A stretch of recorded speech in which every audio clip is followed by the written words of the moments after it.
I was asked to do an updated version of doing the Crochet Bind Off so you guys can see what that actually entails. I have, like I said, done this video in the past. I think I called it the Easier Crochet Bind Off.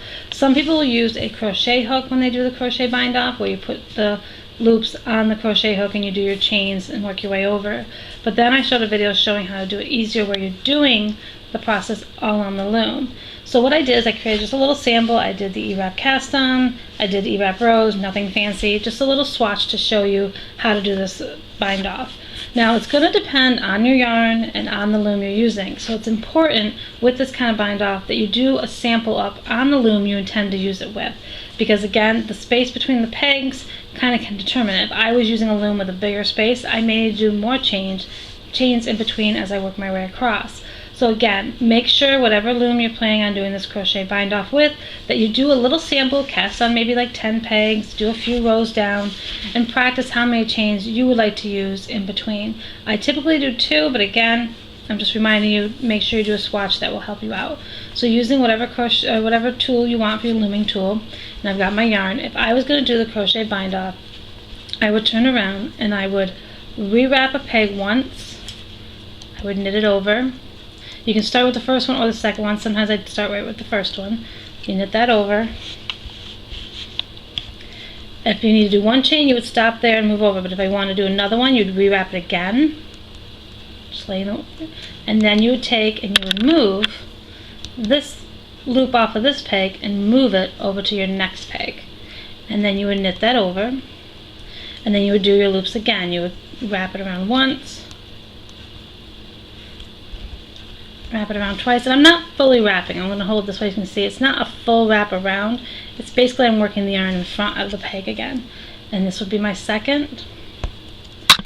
And you can kind of push that in there. And then again, I would take this loop from this peg and I would move it over to the next. You sometimes can give it a little tug in the back to tighten it up. Then again, I would knit this over. And I would continue this process going all the way to my ending point. So at this point, I'm doing 2 chains in between. But again, do a swatch up first. Do not go... I always worry about people that start projects like a blanket and all that, and then they get to the end, and then they ask about the bind off. That's always kind of a tip I have, is practice your bind on and your bind offs on a swatch sometimes before you do the full-on project. Because that way you know exactly how to do your bind off, and you don't risk ruining, we'll say, the whole project, because you didn't practice it first. So again, I'm just working my way over, slow and steady. Again, you could use a crochet hook if you wanted. So I'm going to show you with these last little pegs what I would do. If I was going to use the crochet hook, instead of using just my tool, I'm going to knit this one over. I would have a crochet hook, whatever size you would need. I tend to use a G, but I imagine you could use a different one. But because I'm working this way, I would actually probably most likely end up having to take, the tool, and I would turn around and I would take off the loop off the peg that I was working on, and I would put it on my crochet hook. So I would almost have the loom turned differently, because I got to work my way to the ending one. So if I had it on the crochet hook, I would have it this way, and I would crochet 1 chain, crochet 2 chains, and then I would bring up the next stitch, the next one off the next peg, and put it back on my thing, and then I would take the back loop over the front loop. And that's how I would do it if I wanted to actually use a crochet hook to get to the end. So, and a lot of times when we get to the very end, even with the other bind off, we would end up using a crochet hook. So I would do my 2 chains, and then I would have to move this one, and I would do the same thing. I would do 2 more chains going through if I wanted to use a crochet hook. It would be 1, 2, again, as many as you decide you need, and then I would pick up the next stitch, and I would place it on with the other, and I would have 2, and I would take the front one over the back, or the back one over the front, so it's on there, and give it a little snug, tight. So that's what you would do if you wanted to use the crochet hook, and you would continue the process all the way to the end. So since we did our 2 chains, what I can do now is go back to doing it the easier crochet bind off. So I'm putting that stitch back on. I'm going to turn it back around so you guys can see. Okay, and we're going to go back to just using the looming tool, and we'll say, okay, so I've moved it over. Again, I'm going to knit this over. And I'll do my 2 chains because that's what I feel I would need. Again, do a sample to see how many chains you need to do in between, unless you're following a specific pattern. Because if I was probably trying to use a bulkier yarn, I may not need to do as many chains because the yarn would be thicker. So again, I'm getting to my last one. So I'm knitting this over, crochet 1, or knit 1, excuse me, do another.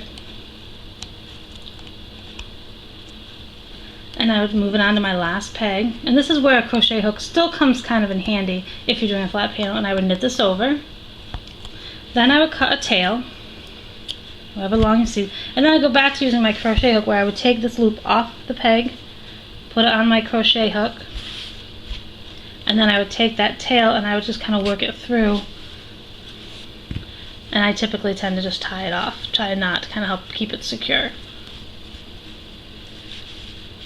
And that is your crochet bind off. So again, you can almost see that it's a little, like you can't even see the difference between when I use the hook and when I use, when I use the crochet hook and when I use that. So again, I just did an E-wrap cast on, I just did a few E-wrap rows for a sample, but that's how you can do a crochet bind off. And this is what it looks on both sides. This is what would look like the purl side. So again, it's just an easier way to kind of bind off a project with whatever loom you're using. Again, do a sample. Like I said, you don't have to do a huge sample, but it's important so you can understand how many chains you actually need to do in between each pegs. So I hope this helps explain how you can do it with using your looming tool or your crochet hook. And I hope you guys have a great day. And if you haven't already, make sure you hit that subscribe button and give this video a thumbs up, and I will see you in my next video.